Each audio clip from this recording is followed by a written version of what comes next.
So, welcome everyone. Nick Wagner Sr. It's 8 o'clock Eastern Time, which means we have another episode of the Full Potential Podcast. We do this live every Sunday night on LinkedIn, YouTube, and Facebook. And I was saying to Matt, we then take the audio and put it on every major podcast platform, including the ones that you like to listen to, hopefully, including Apple, Google, Spotify, etc. Just a quick programming note, we are not doing a show on Super Bowl Sunday. I had someone ask me that. I'm not doing a show. I'm assuming most people, at least here in the U.S., will be watching the Super Bowl. So we have a show next week with an awesome guest, and then we'll take a week off. So Matt, thanks for making time. I always kind of just share a little bit with the audience before we get started why we do this every Sunday night. Mm-hmm. And the reason is I believe that individuals can get a lot of inspiration and really a lot of learning from hearing about people's career journeys. Especially from successful individuals like yourself. So that is why we do this. We're going to talk all about your career journey. So Matt Lebeck, welcome to the Full Potential Podcast, and thank you for making time.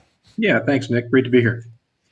And people often ask me, Matt, how I meet my guests and how did I know them, etc. So Matt and I, fun story, actually met. It's probably, I'm going to say 5 or 6 years ago now at a conference. So this was pre-COVID when we actually got to go to conferences. Right. We met at a leadership development program conference when you were running a leadership development program and I was running a leadership development program. Right. I've kept in touch with what you're doing on LinkedIn, and you've kept in touch with me, and I thought you'd be a fantastic guest. So I asked, and here we are. So I appreciate you making time and taking away from all the other things you have going on. So I always start, Matt, by asking, because you have a really fantastic career journey we're going to walk through, and you've done a lot of things, and you've been successful in a lot of things. But I want to start with, when you meet someone and you have to introduce yourself, how do you introduce yourself to someone for the first time? Say you're at a networking event or a conference. How does that go? Yeah, that's a good question. Well, sometimes it depends what the event is, right? And I try to stay away from the title because that can mean different things. I typically, I usually go down some road of change agent or coach or teacher or something like that, because that's, no matter what role I'm in, it tends to be how I spend a lot of my time. So that tends to be kind of the universal way I would introduce myself or describe myself. If it was something specific, like with the job I'm in, maybe I'd use my title, but otherwise I just use that more generic term.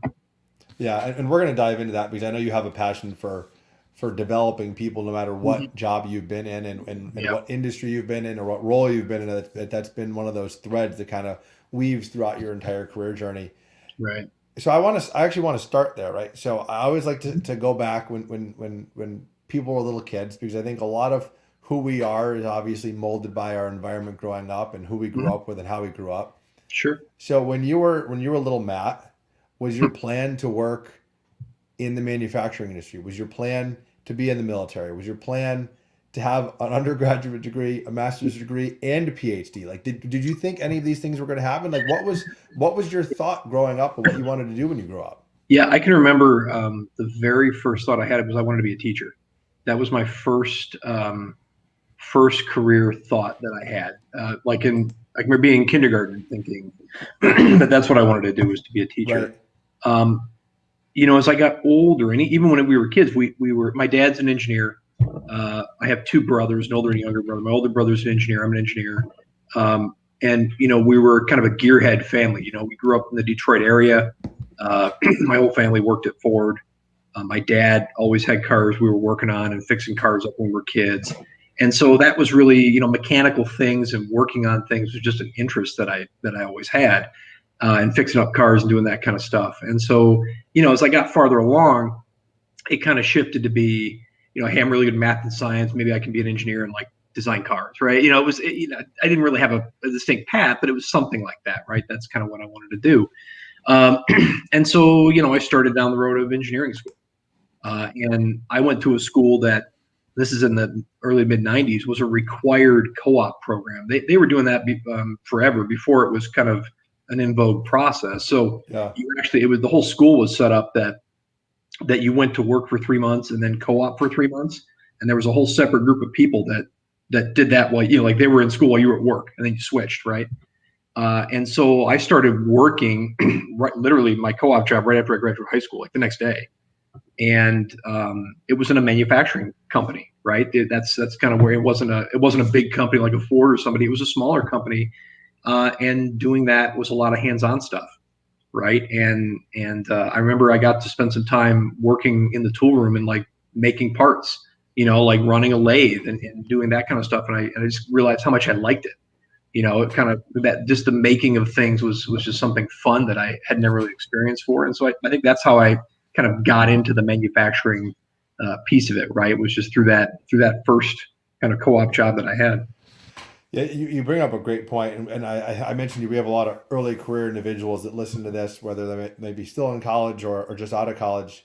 I wish more colleges and universities had those co-op programs or required an internship or a co-op program, because I think that that real world experience, I think, really helps you figure out like what do you actually want to do. Because Right. you learn a lot, obviously, taking classes and the college experience, but I think to your point, working in an actual facility, I think makes a big impact on students. So Yeah, I that's love fair. that. So was the expectation of your family that you were going to college? Was Yeah, that, it or was my was that negotiable? yeah, no, my parents were kind of first generation college folks. In other words, they did like community college, right? Their parents hadn't done any of that. Their parents had had a trade and worked up that way. And so, at that time, my parents did community college, and my dad eventually went to college like at night while he was working. And so, they saw education as a really important way for us to move forward. And so, no, it was always when you go to college, right? That was kind of the mantra. So they were really trying to get us geared around education is something people can't take from you, and it can really help lay the foundation of your future success. So that was just kind of built into us from the beginning. Yeah, and I always ask that because I think it's very different depending on what where you grew up, how you grew up, your family. So I appreciate you sharing that, Mhm. that's probably why you've been such a lifelong learner, if I had to guess, because it was kind of instilled in you at even a young age. So tell me a little about. So you went to school, Mhm. you did the co-op programs, you realized you liked the manufacturing industry, Right. you graduated with an undergrad degree, and you went into your first job. Is that how it worked? Yeah, that's right. That's right. I started at John Deere right after I graduated from Which college. is Yeah. probably one of the most world-renowned manufacturers, right? I mean, well-known Right. manufacturers. Right. So let's take us back to that first day, that when young Matt was at John Deere. Like, Yeah. what was that like? Well, I hadn't thought of this in a while. They had a guy who was assigned to be my mentor, right? Because at John Deere, I started in their construction equipment division, right? And they're very well known for their ag and their lawnmowers, but they have a large construction equipment presence. And so um, they hadn't hired a lot of people for a long time. The 80s and 90s had a lot of downturn in construction. So I was like the first new engineer. I think one guy told me they hired in the division like 18 years or some crazy thing like that, right? A long time. And so they were trying to like, okay, we're gonna get this guy a mentor and work with him. And so literally everybody there was my parents' age, right? It was like me and my parents. And so I'm in this office of like 70 people who are all my parents' age, and they get this guy Dave, and Dave's going to be my mentor. And so the boss introduces me to him and says, "Hey, Matt, this is your mentor, Dave." And so Dave, he's got a coffee cup, and he turns around, looks at me, he goes, "First day, huh, kid?" He goes, "Well," he goes, "29 years, 364 more left," and just turns right back around with his cup of coffee. Like it was like, okay, got it. He he had a little different a little different viewpoint of the world. Um, but the people there honestly were great, and I think it's one of those lessons that it does. I think Carly Fiorini said, people are people wherever you find them, and they really are. People were great. Wanted me to be part of the team, helped me out when I needed it. It's a little overwhelming, right, to come into a big plant at that time. That the plant that John Deere had there was 5 million square feet.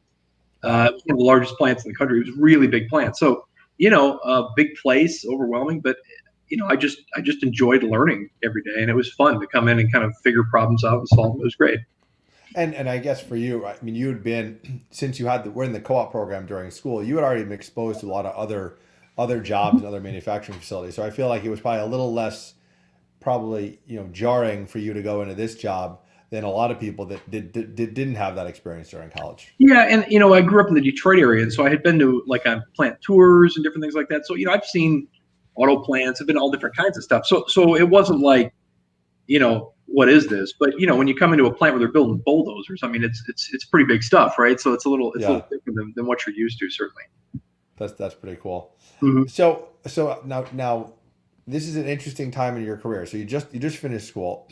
You're working at John Deere, Yeah. and within a few years you joined the U.S. Navy. So if is that right? Do I have the timeline right? So Yeah. explain to me how this happened. Yeah. So when I was looking to get out of college, when I was looking to graduate, I looked at joining the military. To do 3, 4, 5 years in the military and do some service and then move on. Um, Everybody, my family's got a history of service. My dad was in the military. My grandparents were in the military, right? There's a history there. So it was something I looked into, but I was getting married at the time, and I went, I don't, didn't necessarily want to take my wife around to different bases and have a whole new thing for her. I didn't think that was fair. So it didn't happen. And then fast forward a couple of years, and 9/11 happened, right? And I still had that desire and want to serve and to help in some way. And so the Navy had a program where you could take a direct commission to the Navy Reserves, right? So I was a reservist for those 5 years I was in, a reserve officer.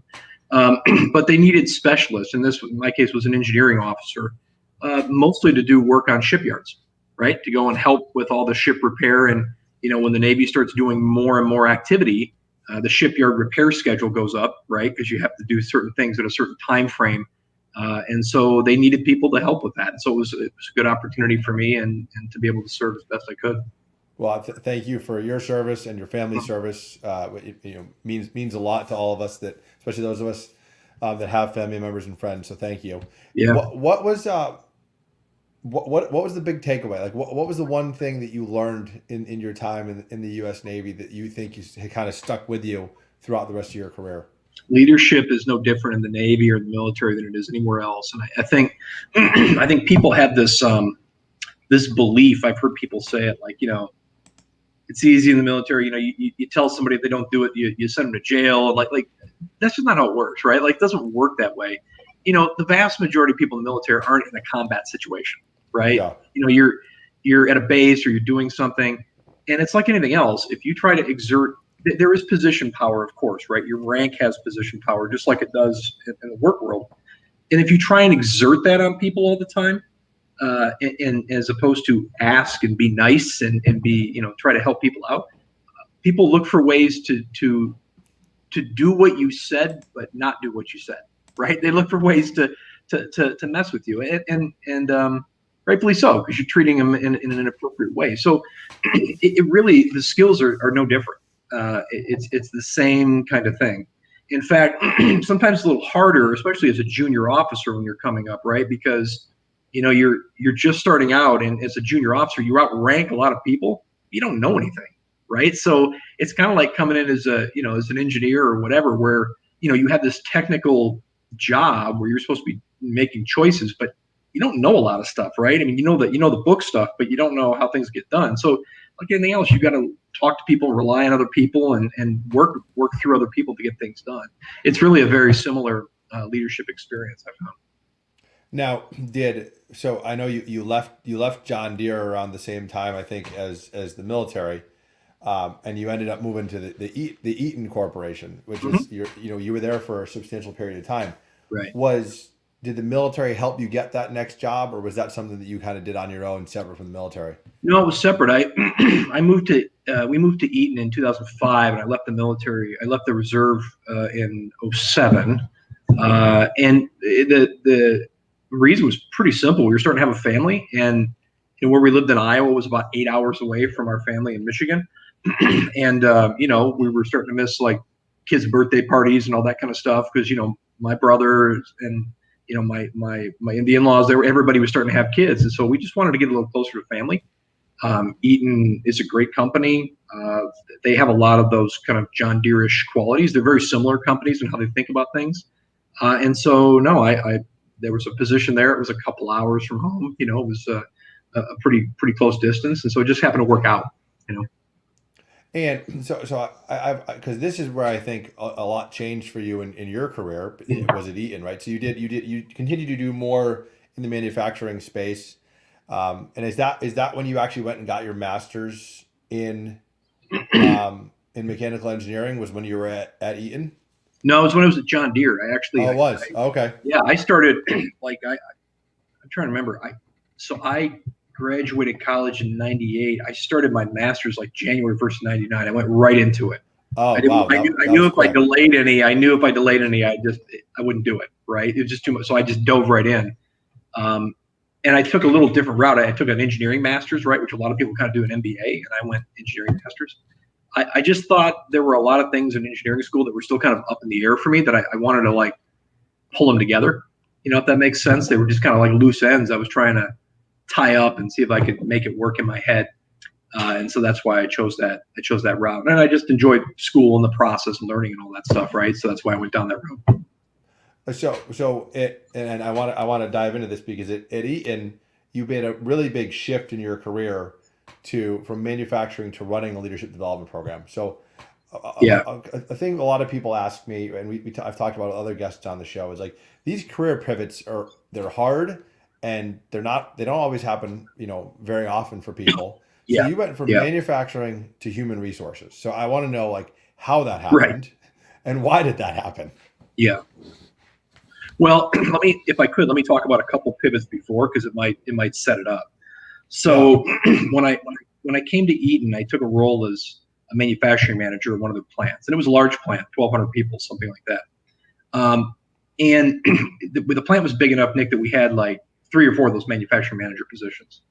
And the plant also had a distribution facility on site. It was one of the largest distribution facilities they had in the country. They would ship about $2 million of product a day out of that facility. Wow. And they were looking for somebody to run the distribution facility. But they were struggling to find somebody with that experience. So I came to Eaton in June, and by December, my boss came to me and said, "Look, man, we like what you're doing. We like the way you think about things and solve problems. Can you take over the distribution facility? Like, what if we shift and have you do that, right?" And I have no experience running a distribution facility, right? I didn't have any of that, but it was kind of cool, right? It was an interesting opportunity just to learn something totally different, and they needed some help, and so I went, yeah, okay, that sounds great, right? So I came over and started running that distribution facility, and I did that for about 2 years, and then at the plant we had a role called operational excellence manager, and initially that was lean and starting kind of getting our lean and continuous improvement journey going, right? And so I moved from the distribution manager to that role and took that role over, right? And things started going better, started piecing some better lean strategy together. And then over time that job morphed, right? So I was doing that for, I don't know, a year or two. And the team said, hey, we really need to make our environmental health and safety, like we need to elevate it to a plant staff level job. We're not to the level of safety, injury-free work environment we need to be. Do you want to take that on too, in addition to what you're doing? Okay, sure, right? So take that on. And then it became, hey, we've got this engineering staff, this manufacturing engineering staff, hey, can you take that on too? Right? We need some help in that realm too. Can you take that? So I want to pause you for 1 second, Matt. You didn't apply for any of these jobs. I applied for the OpEx manager one. That was the lean role. All the rest were, can you do? Right? Yeah, okay. Right.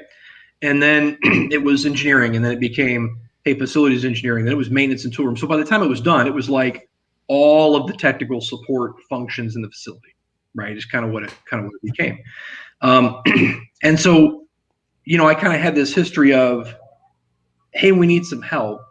Do you want to take this on? Right. That was kind of the backdrop.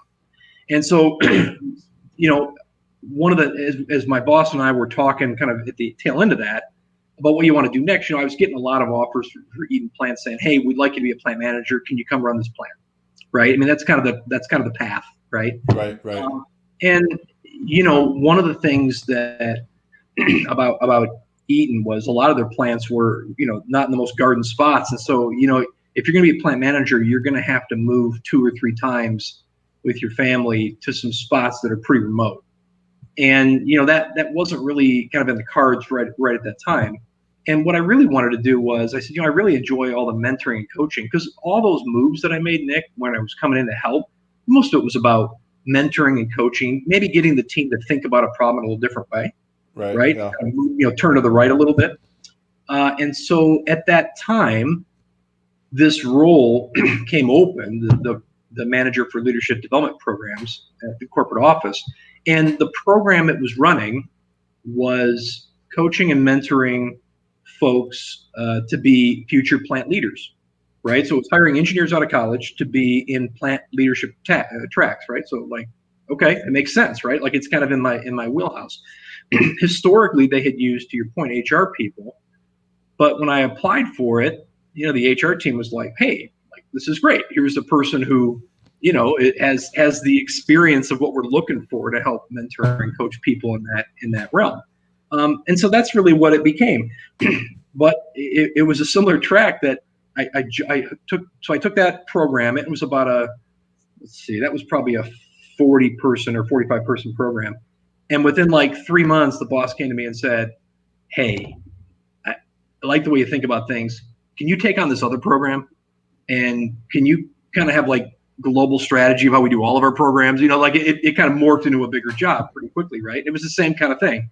It wasn't posted. It just said, hey, this seems like what we want to do, right? And so I really got a huge opportunity, right? Because pretty quickly I was having strategic like thought leadership of all the development programs across Eaton, and there was like 350 or 400 people in those programs, hundreds of interns on top of that, right? So it wasn't in my bucket list to go work in HR, but it was like, hey, I get to coach and mentor, and then it kind of became something quite a bit bigger than that, as it grew.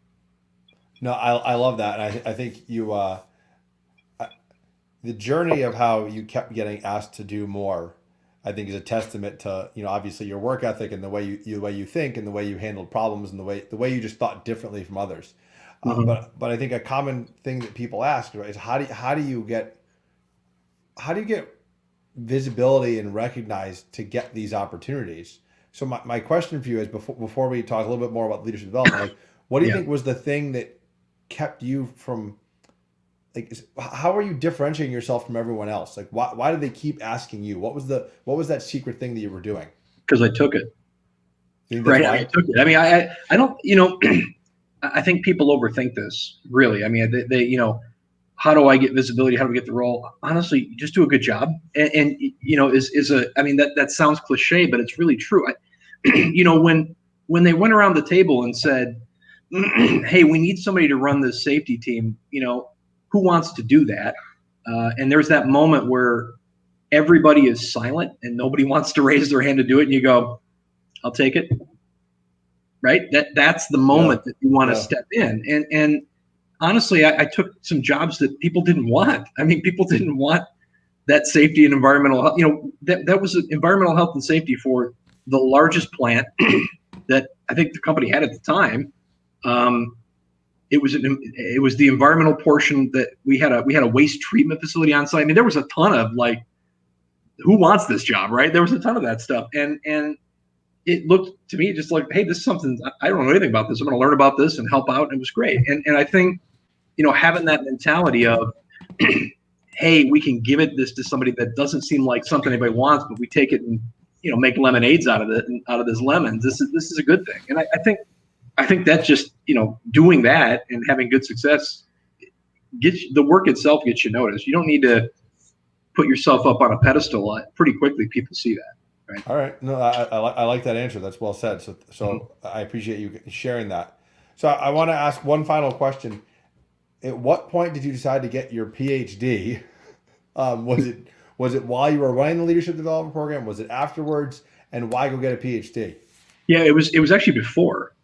It was before. So before that, I thought, well, let me back up. So my parents certainly had an impact on wanting us to be educated, but I just enjoy school and I enjoy that the process of learning and there's some structure there to it. And I kind of enjoy that whole thing.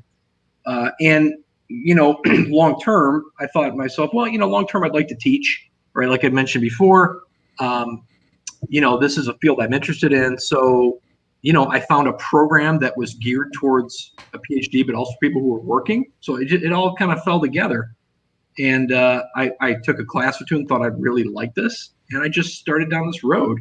And it's really evolved my thinking quite a bit. It's one thing to kind of learn in the normal process of school, right? But a PhD is so different that it's all research based.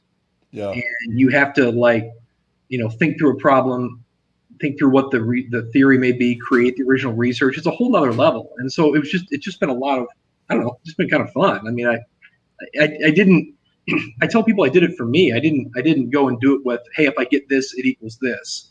That wasn't really the plan. I'm able to do something different now because of it. But it definitely, I think getting it, just so our listeners are aware, you got a Yeah. PhD in global leadership, which of Yeah. course tied into what you're doing with the leadership development program.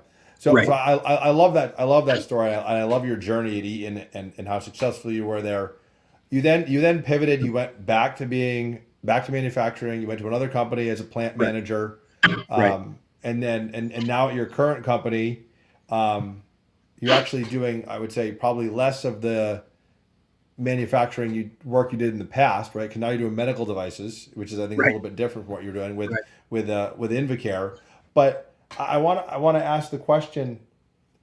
You mentioned your family multiple times during this, right? And Mhm. and Yeah. that obviously played like, when you joined the military was because of your family. Why you didn't do certain things in the military was because of your family. Why you didn't become a plant manager was because of your family. How is your family and you were very clear your family came first. How has your family guided you in some of these decisions throughout your career?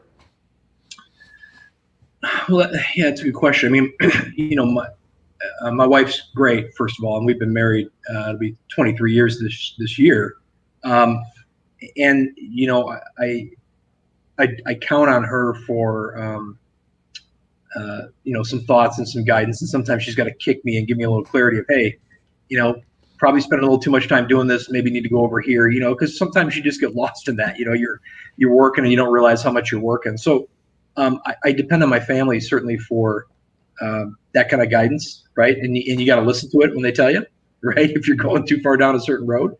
Um, but I've also tried to make sure that, I want to be clear and help with the kids too. At the same time that let me example. My oldest son's a senior, right? So I don't plan to move this year because he's a senior, right? That's not going to work. I don't want to put us in a position where we're never going to move, right? Because I think and we've moved a couple times with the kids, and there's some value in that for them to be able to develop those skills. But at the same time, my wife and I are cognizant of when is an appropriate time, right? So it's a balance with the family of, you know, how and when in your career you have to put their needs first and when it can work out for you, right? And that's half the game. Is just that balance that we try to work throughout. Yeah, and I think it's such a personal thing for everyone, right? There's no right or wrong answer with Right. how you approach these situations with your family and your career. I mean, it's obviously to your point. You talk with your wife and your family a lot about those decisions. So I think that's just important because I think a lot of people, especially earlier on in their career, kind of wonder, right? Like, what do I do when I have to make the decision? How do I make that choice? So I think you obviously you use them to help set boundaries, which I absolutely love. So I enjoy that. Yeah. I want to finish talking about what you're doing today, and then I want to talk a little bit about your side gig, if you will. So, obviously you love to learn, right? So, and you've been to multiple corporations. Why move to the medical device field in your current role? What was I guess what drew you to this completely different form of manufacturing? Because obviously, medical device is a lot different from what John Deere did, from what Right. Eaton did. Why the move to medical devices? Well, it was really the opportunity to plan. So, it was a plant manager job at first, and Invacare is in a bit of a turnaround situation. So, they had some issues with the FDA in 2012, and that caused some downturn problems for them. And they've been trying to build that back up since. And so, when I took the tour of the facility, right, like on my interview, Nick, I walked around and I got to meet the folks and I got to see the products. And I came up with this idea in my mind that really the idea is what we're trying to do there is we're trying to make the business as good as the people and the products, right? Because that's really what the greatness was the people and the products, and the business wasn't very good. It wasn't very solid. And so that was a lot of fun then, to be able to come in and start helping people who, some of these people work there 25, 30 years, right? They've got their life invested there. And, you're coming to a company that's not doing well for itself. How do you get them turned around? How do you start to see some wins? And I can remember some very first all employee meetings. We started talking about, well, here's what winning looks like, and here's what you can do. And people immediately started embracing that. So it's a great thing to be part of something like that, right? So it was about the challenge. Yeah, absolutely. It's about the role itself, right? That you can see how that works and connect people together to make a better business, right? Because again, the people and products were great. It was just getting the business to be where it needed to be. That's interesting. So a very different experience than from your previous experiences at large companies that were doing really well. So that's for you, obviously, a diversity of experience, which is great. So the last thing I want to ask you, Matt, before we close, is that you also have your own consulting business. So I want to hear a little bit about, well, A, how do you even have time to do that, right? But B, why you've obviously been super successful with these different jobs you've had at these different corporations. Why do this on the side while having these other jobs? What's the added benefit of that for you? Yeah, I mean, for me, I think I have a lot of different ways that I'm always trying to learn, and I think it makes me better at what I do, right?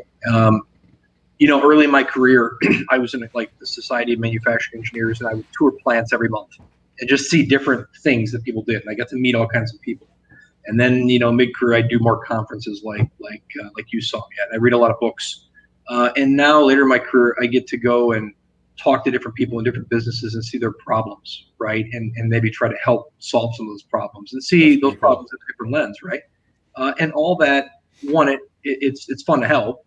But two, it helps me, see things I didn't think of, or think of problems in a different way, right? And it puts it in a different perspective for me. So, for me, all of that learning is what I'm always trying to do, and just build up that base of learning, and then I can think about problems differently and maybe have a different solution. It's interesting how you just learn. You're learning in multiple different ways, right? You're learning at work, you're learning through school, you're learning through your consulting, and it's just, you have like this insatiable appetite to learn, which obviously has served you well throughout your career. So that leads us to our closing question. I always ask my guests the same question to close, Matt. So thank you so much for making time to be on the podcast. Sure. You've obviously been successful in multiple industries, multiple organizations, in both, private industries, the military. What is the secret that's helped you reach your full potential with your career? So what would that one piece of advice be to my listeners that's helped you be successful? Yeah, the more I think about it, I think it is really just as simple as raise your hand. And I don't think it's, it's not it's me. It's not that, right? Well, like I said, when we all have those moments where, there's a task that needs to be done, and you're there in a team meeting, and there's 10 people there, and the boss says, okay, who's going to take that? And there's a pause. And usually it's a long pause because nobody wants to do it. And then the boss says, okay, you, right? Be the person that before somebody tells you to do it, go, I'll take it. I got it. I'll do it, right? And especially the stuff that you think is going to suck, right? The stuff that you think is hard and that people don't want to do, you learn the most from that. And you've got to be able to push past that fear of failure.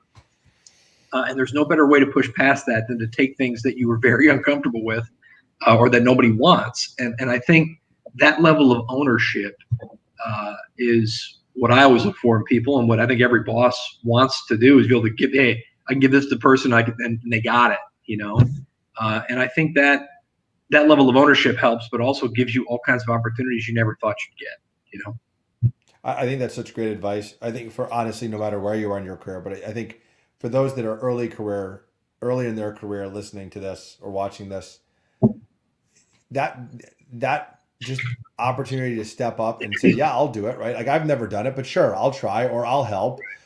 I think that's so critical, because I think it shows you that you're open to learning. Right. And I think being again, I think back to you as a lifelong learner, all of this that you just talked about is helping you learn more. So yeah, great advice. Yeah, and I think don't try to do the calculus in your head like, is this good for me? Is it not? I'm like, stop. Just raise your hand. Just do it. Yeah, I think that that's misunderstanding the problem. If you're trying to do that math to figure out is it good for you, you don't know. Just raise your hand, right? Like that's the right. Just raise your hand and figure it out. That's really all you need to do. Well, sir, I appreciate you making time. It was great advice. I loved hearing about your journey. I think it was fascinating. And again, I don't know a lot of people that went from manufacturing to HR back to manufacturing. So I think you're in a I think a very unique group of individuals that have done that. Yeah. But thanks for making time. Thanks for sharing, and I really appreciate you coming on. Yeah, it was great. Thanks for the time, Nick. I appreciate it. Thank you. Stay healthy and be well. You too. Take care, man. Thanks, Matt. Bye-bye.